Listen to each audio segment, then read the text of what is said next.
स्वागत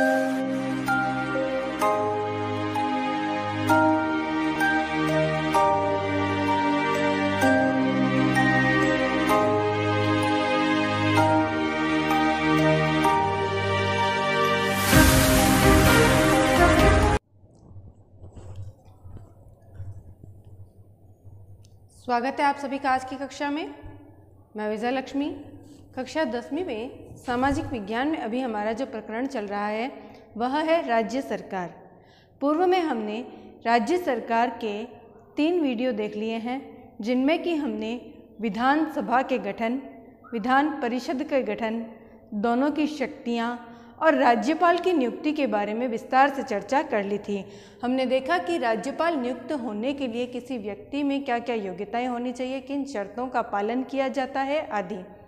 आज हम राज्यपाल की शक्तियों के बारे में या उसके अधिकारों के बारे में विस्तार से अध्ययन करेंगे। ठीक है, जैसा कि हमने पहले भी पढ़ा है कि हमारे राज्य सरकार के सारे जो टॉपिक हैं वो केंद्र सरकार से तुलनात्मक अध्ययन करने पर ज़्यादा आसानी से समझ में आ जाएंगे। तो हमने केंद्र सरकार के अंतर्गत राष्ट्रपति के बारे में पढ़ा है और राष्ट्रपति की शक्तियों के बारे में पढ़ा था। अब हमने जब राष्ट्रपति की शक्तियों का अध्ययन किया था तो हमने राष्ट्रपति की शक्तियों को 2 भागों में पढ़ा, एक सामान्यकालीन और एक आपातकालीन। यहाँ पर हम राज्यपाल की शक्तियों के बारे में पढ़ रहे हैं। तो देखिए कि राष्ट्रपति की आपातकालीन शक्तियों को छोड़ करके बाकी सभी शक्तियां राज्यपाल की और राष्ट्रपति की लगभग समान होती है।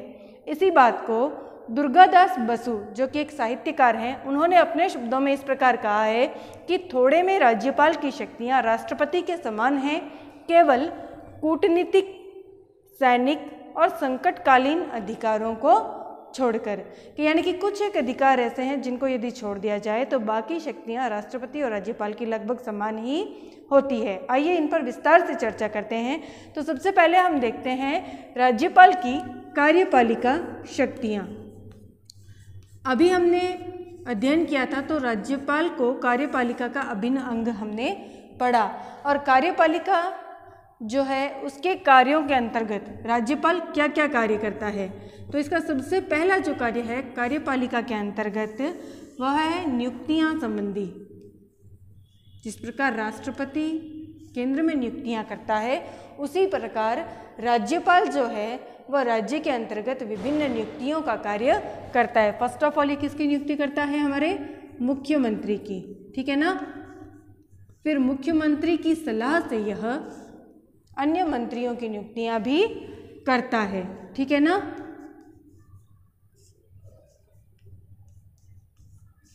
तो यह हो गया इसका सर्वप्रथम मुख्यमंत्री और मुख्यमंत्री की सलाह से अन्य मंत्रियों की नियुक्ति का कार्य।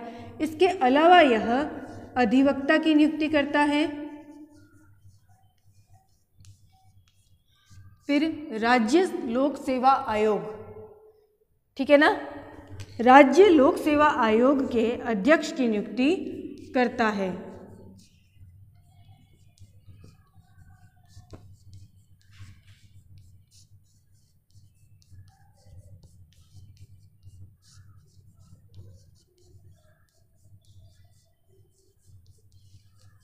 इसके अलावा यह जो हमारा उच्च न्यायालय है, देखिए सर्वोच्च न्यायालय के मुख्य न्यायाधीश की नियुक्ति राष्ट्रपति कर रहा था, और उच्च न्यायालय के मुख्य न्यायाधीशों की नियुक्तियां कौन करता है? राज्यपाल। राष्ट्रपति की सलाह यह अवश्य लेता है।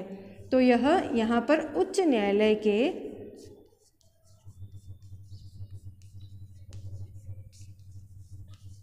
न्यायाधीशों की नियुक्तियों में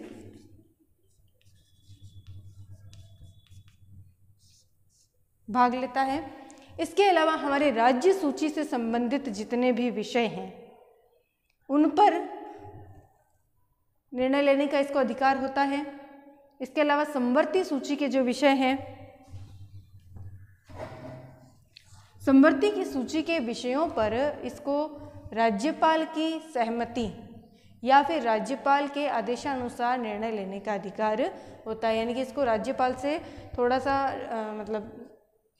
परमिशन लेने की आवश्यकता पड़ती है। हम यूँ कह सकते हैं कि समवर्ती सूची के विषयों पर राज्यपाल राष्ट्रपति के परामर्श से राज्य सूची के अलावा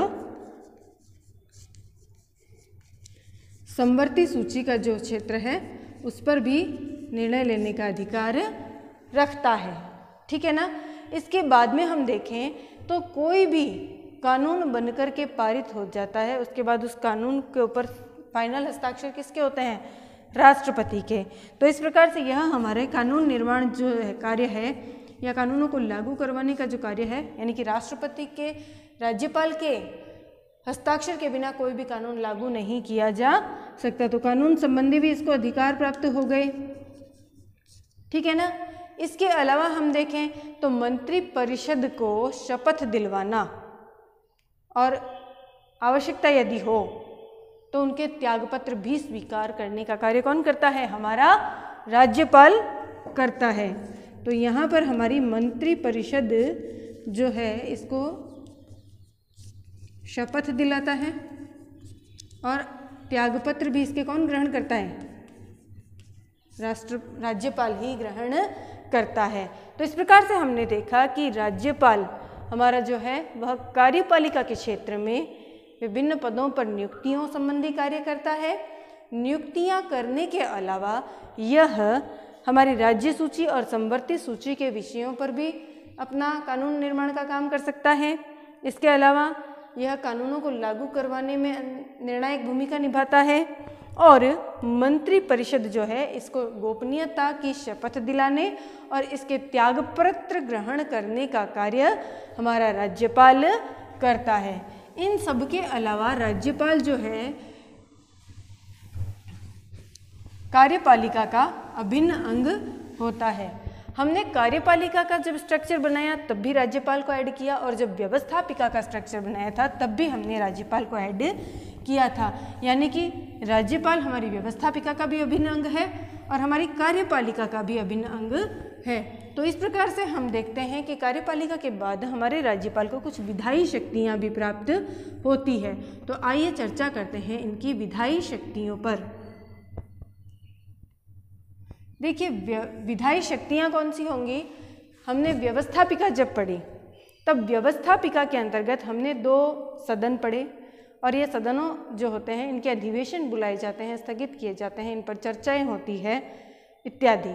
इनकी जो पहली बैठक होती है चुनाव के बाद में उसको हमारा राज्यपाल संबोधित करता है। ये सारी चीज़ें हमने संक्षेप में पिछले वीडियोज़ में पढ़ ली थी। अब हम इनको एक बार और दोबारा देख लेते हैं। यानी कि व्यवस्थापिका के अधिवेशन बुलाना,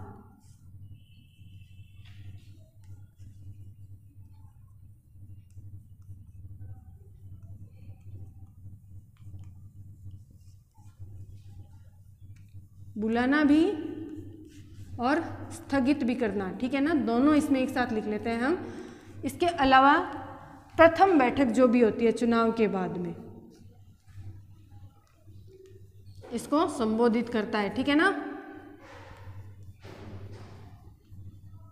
तो ये तो हो गए इसके 3 व्यवस्थापिका की बैठकों से संबंधित कार्य कि व्यवस्थापिका की बैठकों या अधिवेशनों को बुलाना, इनको स्थगित करना और चुनाव के बाद की जो पहली बैठक होती है उसको संबोधित करने का कार्य हमारा राज्यपाल करता है। अब देखिए राज्यपाल के पास इसके अलावा भी एक अधिकार होता है, विधेयकों की पूर्व स्वीकृति ली जाती है। कौन से विधेयक? धन विधेयक। ठीक है ना।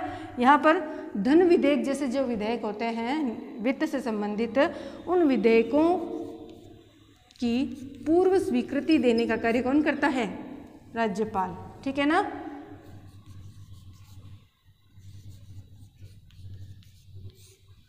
अब विधेयकों पर पूर्व स्वीकृति देने के अलावा हमारा जो राज्यपाल है इसके पास एक और अधिकार होता है कि मान लो संसद का अधिवेशन चल ही नहीं रहा है और अचानक से किसी कानून की आवश्यकता पड़ी, तब हमारे राष्ट्रपति महोदय क्या करते थे? अध्यादेश लागू करते थे और वही राज्य के संबंध में अधिकार किसके पास आ जाएगा?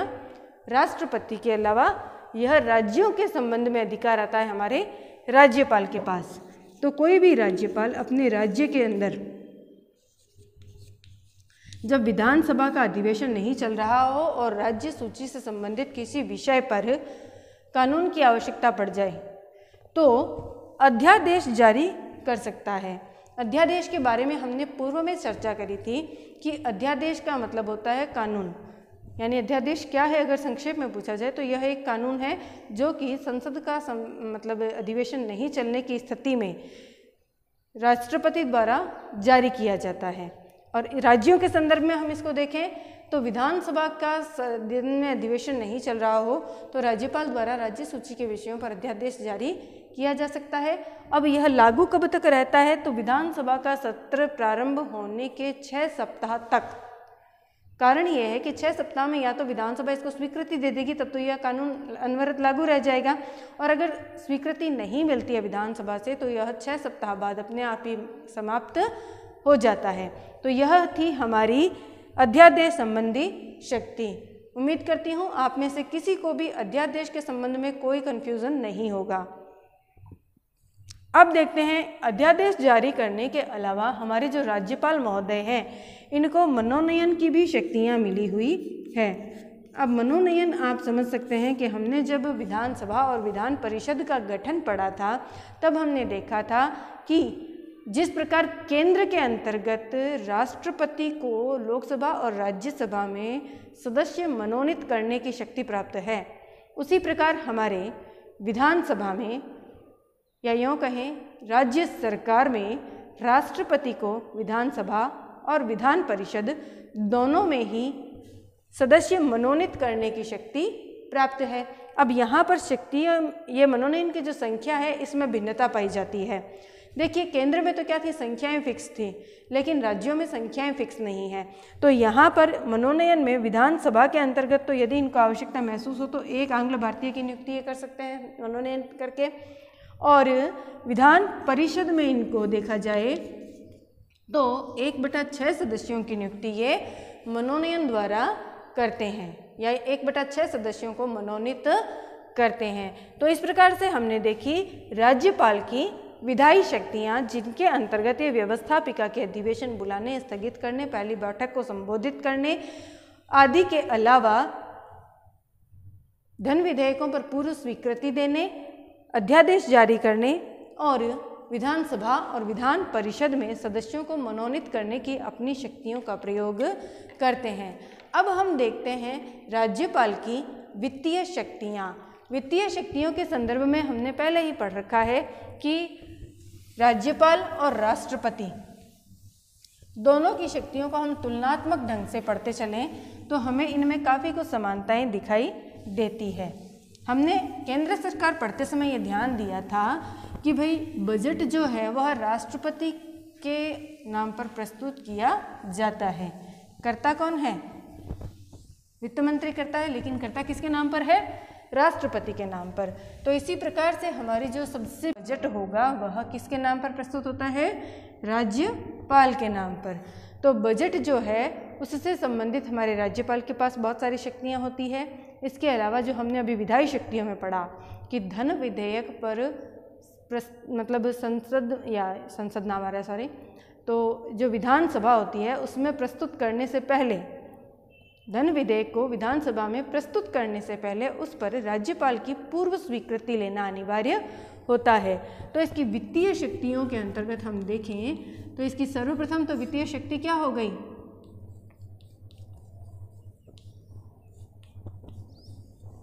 कि धन विधेयकों पर पूर्व स्वीकृति देना।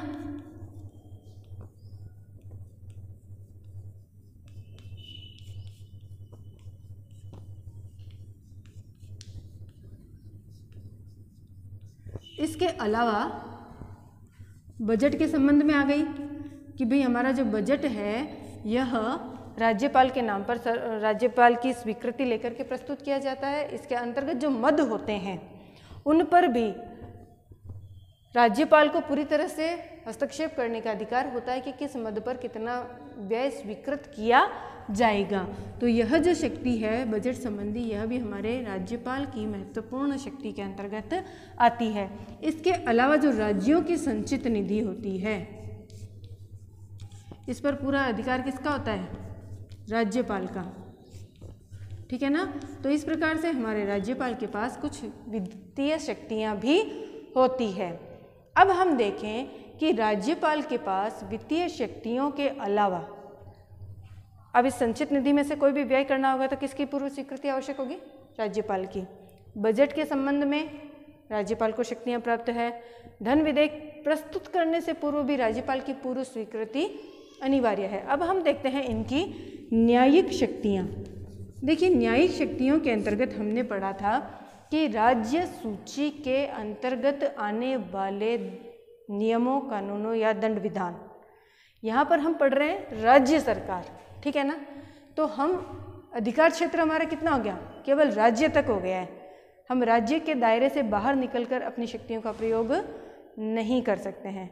सेम स्थिति है कि जहाँ हम राष्ट्रपति पढ़ रहे थे, हमने शक्तियों का मतलब कोई दायरा फिक्स नहीं था, संपूर्ण भारत पर लागू हो रही थी उसकी शक्तियाँ, लेकिन राज्यपाल की शक्तियाँ केवल एक राज्य तक लागू होती हैं। इसीलिए राज्यपाल को अपनी न्यायिक शक्तियों का प्रयोग भी एक राज्य की सीमा के अंतर्गत ही करना होता है।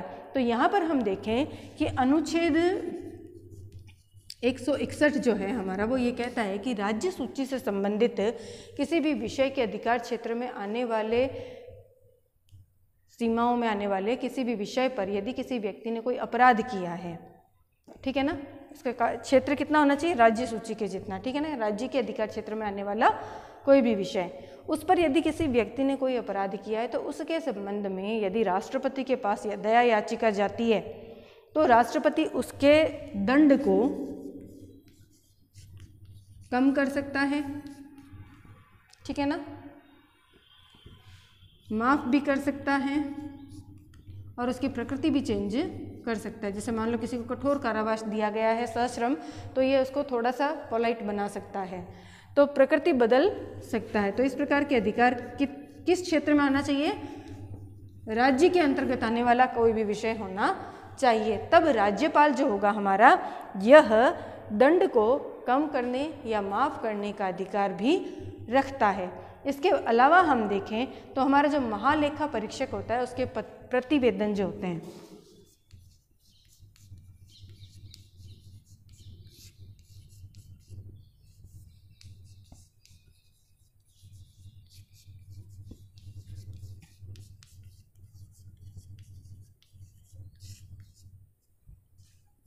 प्राप्त कौन करता है? राज्यपाल करता है। इसके अलावा जो इसकी एक महत्वपूर्ण शक्ति होती है वह होती है अनुच्छेद 356, जो कि हमने हमारी आपातकालीन शक्तियों के अंतर्गत पढ़ रखी है। यदि राज्यपाल को ऐसा लगता है कि राज्य का शासन संविधान के अनुसार नहीं चल सकता या संविधान के अनुसार चलने में शासन संभव नहीं है, तो राज्यपाल राष्ट्रपति से अनुशंसा कर सकता है कि अमुक राज्य में राष्ट्रपति शासन लागू किया जाए। तो अनुच्छेद 356 के अंतर्गत राज्यपाल क्या कर सकता है? राष्ट्रपति को प्रतिवेदन भेज सकता है कि भाई राज्य में संवैधानिक तंत्र जो है वो असफल हो रहा है या शासन जो है संविधान के अनुसार चलने में सक्षम नहीं है। तो ऐसी स्थिति में राज्य में अनुच्छेद 356 लागू करने के लिए सिफारिश कौन करता है? हमारा राज्यपाल। अब देखिए, राज्यपाल इसके अलावा हमारे जो विश्वविद्यालय होते हैं राज्यों के, इनका कुलाधिपति भी होता है, ठीक है ना। राज्यपाल क्या होता है?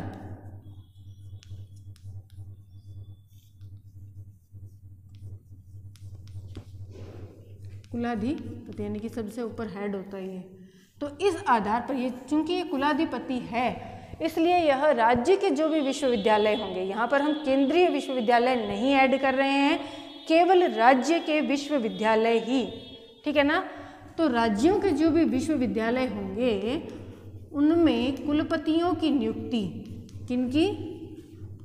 कुलपतियों की नियुक्ति जो है ये राज्यपाल करता है और इन्हें पद से हटाने का काम भी हमारा राज्यपाल करता है। अब देखिए, अब तक हमने जो शक्तियाँ पढ़ी है ये तो है हमारी राज्यपाल की कार्यपालिका, विधायिका, वित्तीय या न्यायिक शक्तियाँ। इसके अलावा भी राज्यपाल को अपनी स्वविवेक पर आधारित कई शक्तियाँ प्राप्त होती है, जिन्हें हम इसके विविध शक्तियों के अंतर्गत पढ़ सकते हैं। तो आइए देखते हैं राज्यपाल को इन शक्तियों के अलावा अपनी स्वविवेक पर आधारित कौन कौन सी शक्तियाँ प्राप्त हैं। हमने जब राष्ट्रपति पढ़ा था तब हमने देखा था कि बहुमत दल के नेता को वो प्रधानमंत्री या मुख्यमंत्री नियुक्त करते हैं, ठीक है ना।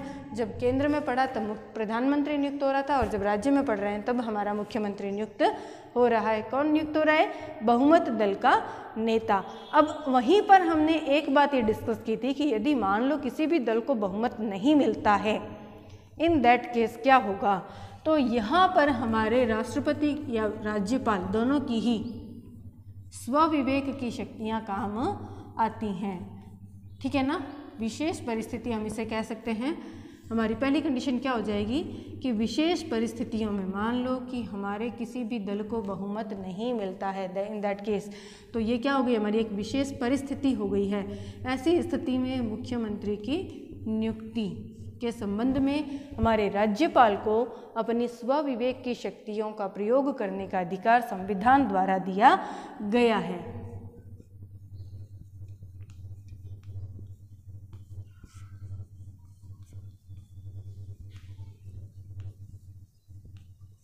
ठीक है, ये हो गई एक कंडीशन। इसके अलावा हम देखें कि मान लो संविधान के अनुसार हमारी मंत्रिपरिषद काम नहीं कर रही है, राज्यपाल को ऐसा लगता है कि हमारी जो मंत्रिपरिषद है यह संविधान के अनुसार कार्य नहीं कर रही है या सदन में उसके विरुद्ध अविश्वास प्रस्ताव जो है वो पास हो जाता है, तब मंत्रिपरिषद को अपदस्थ करने का अधिकार किसे है? राज्यपाल को। ये इसकी एक विशेष शक्ति है। इसके अलावा यदि इसको आवश्यकता महसूस हो कि शासन तंत्र में जो कार्य चल रहे हैं उनकी जानकारी इसे पूरी तरह से नहीं मिल पा रही है या जो कार्य चल रहे हैं इन पर इसको निगरानी रखने की आवश्यकता है, तो किसी भी विषय पर यह मुख्यमंत्री से सूचना मांग सकता है और राज्यपाल के द्वारा मांगी गई सूचना देना मुख्यमंत्री के लिए ज़रूरी होता है। मुख्यमंत्री से किसी भी विषय पर कोई भी सूचना प्राप्त करने का इसका जो अधिकार है यह इसके विविध शक्तियों के अंतर्गत आता है, जिसका उपयोग यह अपने स्वविवेक से आवश्यकता अनुसार कर सकता है।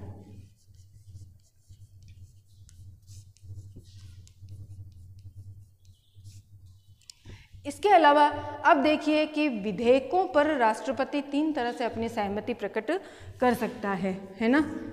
हमने जब पढ़ा था तो ये पढ़ा था कि भाई विधेयक जो होता है उसको राष्ट्रपति या तो स्वीकृत कर ले, हस्ताक्षर कर दे, या उसको पुनर्विचार के लिए भेज दे, या उसको एज इट अपने पास रख ले। अब इसके अलावा ये 3 जो अधिकार थे ये तो हमारे राष्ट्रपति के पास भी थे, अब राज्यपाल के पास इसके अलावा भी एक अधिकार है। यदि राज्यपाल को ऐसा लगे कि अमुक विधेयक पर राष्ट्रपति से परामर्श लेना चाहिए तो विधेयक को राष्ट्रपति के पास विचार हेतु भी यह भेज सकता है, ठीक है ना।